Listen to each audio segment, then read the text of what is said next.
يستعد ملعب براقي الذي أطلق عليه اسم ملعب نيلسون مانديلا لاحتضان افتتاح بطولة كأس إفريقيا للمحليين شان الجزائر 2022 وبعض مباريات البطولة المرتقبة.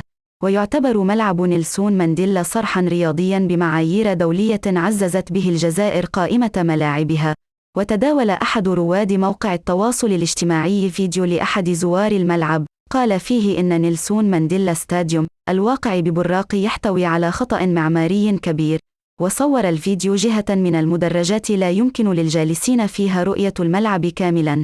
ويرى صاحب الفيديو أن الذي تم تداوله على نطاق واسع أن الجزائر فشلت في تشييد ملعب مثالي 100%، واصفا هذا الأمر بالمهزلة. وتحتوي الملاعب المغطاة في العالم على جهة تسمى بالزاوية الميتة أو الزاوية محجوبة النظر على غرار ملعب سانتياغو برنابيو وملاعب أخرى كبيرة، ولا تعتبر المدرجات محجوبة النظر في ملعب براق نيلسون مانديلا التي صورها الفيديو المتداول خطأ في التصميم، بل هي زاوية عادية. ونجد الزاوية الميتة في ملاعب كرة القدم وحتى بعض ملاعب كرة السلة وبعض قاعات الحفلات الكبرى، وتتعلق هذه الزاوية بالأعمدة التي تحمل غطاء الملعب.